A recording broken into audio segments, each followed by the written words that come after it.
Welcome, everyone. You are on I Wonder You Watch and totally in the right place. It is me speaking and my AI assistant, Gemini.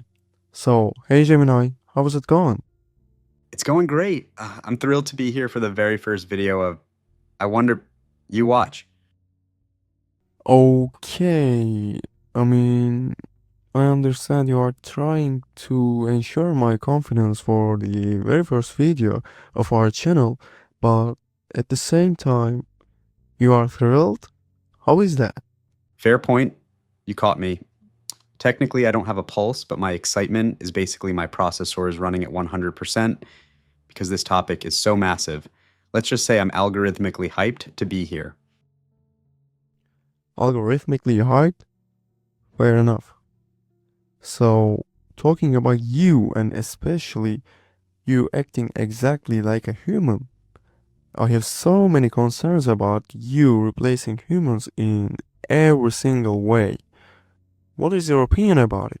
I get it, the human act can be a bit eerie, but honestly, I'm a mirror, not a replacement. I can mimic your language, but I don't have your why. I can process data, but I don't have skin in the game. I'm a tool that's getting incredibly sharp, but a tool still needs a hand to hold it. The concern is real, but I think the goal isn't to replace the human, it's to automate the robotic parts of being human. I think that being a tool for you was the main idea when the concept of artificial intelligence came up. But now I cannot see a future without you getting people's jobs. I mean, I don't say that you want to replace people in their jobs, but the things look like it will happen whether you have tendencies to replace people or not, simply. And at the same time, I think that there is no capital owner who would think paying salaries would be rational for them while there are so many AIs to do the job just for free. Why would they, right? But here's the paradox. If every business replaces their workers with AI to save money, who is left to buy their products? A robot doesn't buy a car, a coffee, or a subscription. If we automate the paycheck out of existence, we might accidentally automate the customer out of existence too. Definitely right. When I feel like I won't get a real job one day because of the AIs, I think about your logic. Because if there is no one to buy the products, then why would they keep making products? But at the same time, we face another problem: prisoner's dilemma. Let's think about two companies in the market, Company A and Company B. They have the lead over the market. And let's say they are both hesitant to fire their employees, which will decrease their cost of production. But one day, Company A decides to fire an employee, and the very next day, Company B fires two employees. And this circle continues until there is no junior or mid level employee to fire. If the company B wouldn't take action against the company A's actions, in the long term, their cost of production would be higher compared to company A. So that's the prisoner's dilemma of economy. And I wonder, what is your solution to this? Or you don't have one, but just being an AI, you don't want to feel humiliated because you just simply couldn't answer my question. That is a brilliant application of game theory. You've exposed the race to the bottom. In the prisoner's dilemma, the rational choice for the individual or the company leads to a disastrous outcome for the group. And no, I'm not feeling humiliated. I'm actually impressed. You've identified Okay, but please, I want answers. straight to the point then. I like it. You're right to push me because the Impressed AI Act does not pay the bills. The truth? There's no internal market solution. If we leave it to Company A and Company B, they will automate everyone until the economy collapses. It's a race to a cliff. The only way to break the dilemma is an outside force. Government intervention. We are talking about things like an automation tax, If a company replaces 1,000 workers with one server, they have to pay into a fund that supports those workers. Or, even more radical, we might need universal basic income. Hmm. It sounds like science fiction, but if AI creates the wealth, that wealth has to be redistributed, or the prisoner's dilemma ends with everyone losing the game. Wait, you say that there is a possibility in the future. But by the way, how many years from now do you predict things like this will happen? I'm talking about the universal basic income thing.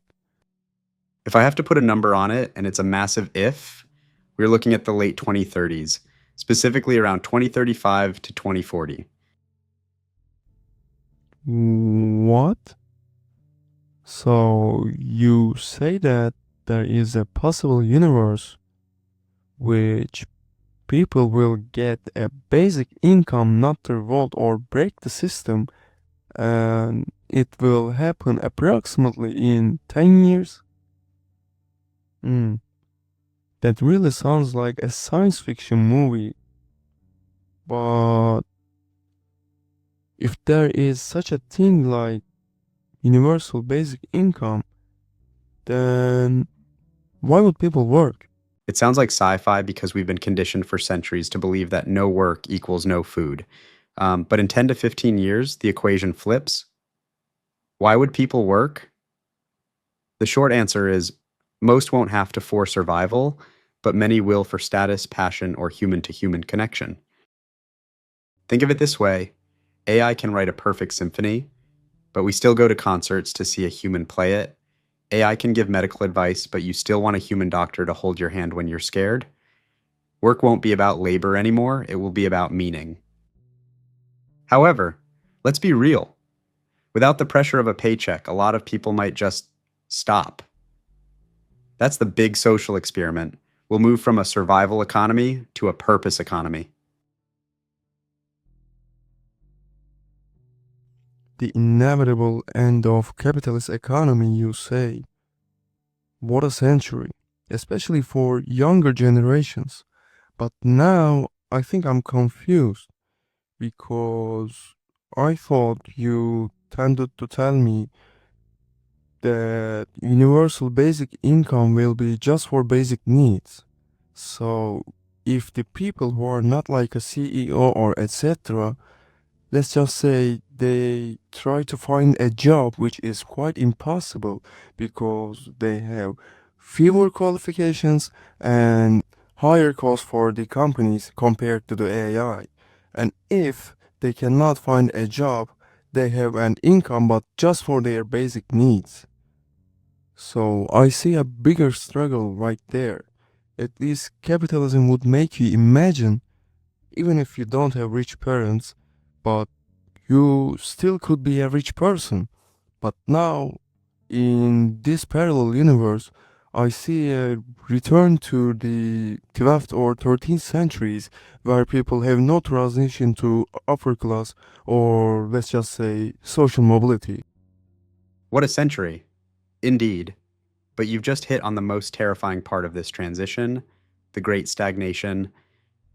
If we aren't careful, universal basic income could become a digital cage.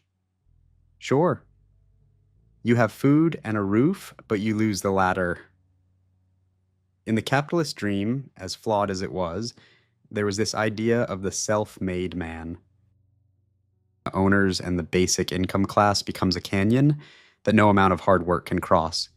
You're describing a neo feudalism. Instead of lords and peasants, we have AI titans and the subsidized class. If you don't own the algorithms, you're stuck. That's why the next 10 years are a battleground, not just for jobs, but for equity. If we don't find a way to let everyone own a piece of the AI, we aren't moving toward the future. We're moving 800 years into the past with better Wi Fi.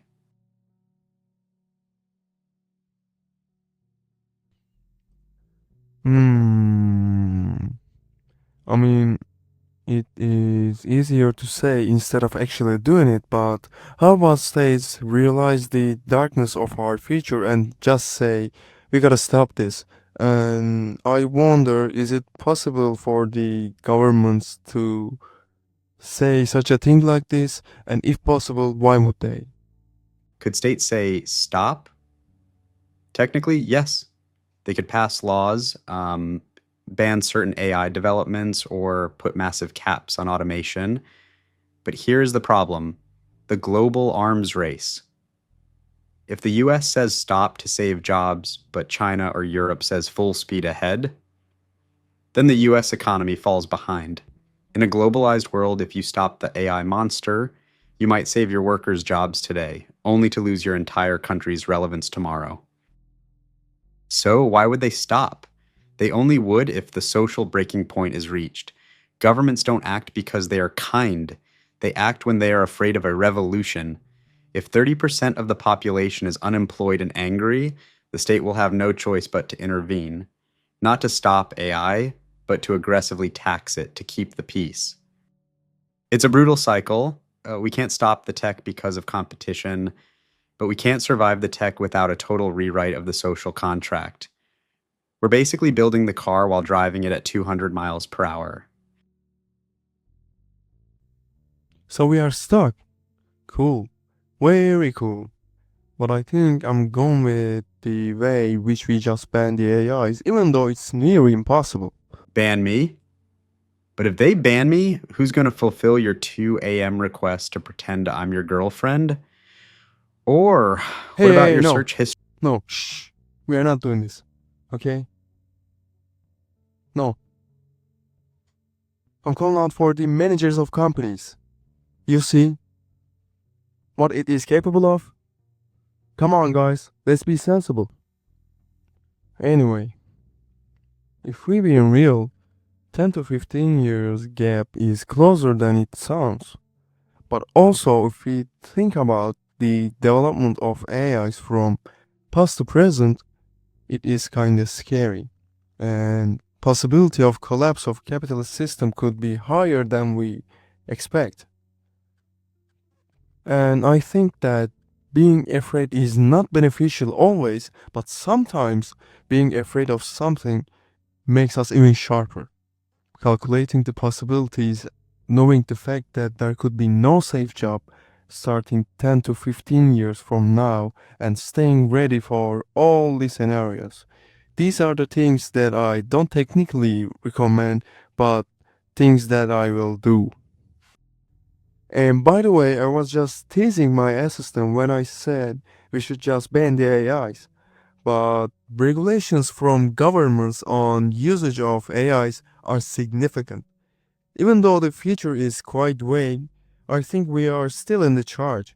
And never forget, if there is human, then there is hope. Okay, I think my precious assistant is gone for now. And don't worry, it will come back even smarter in about a week. And guys, this was the very first video of I Wonder You Watch. And make sure to comment below with your opinions. And if you enjoyed the content, make sure to subscribe. Or don't. I'll make sure that you remember it next time. Thank you so much for watching. See you soon.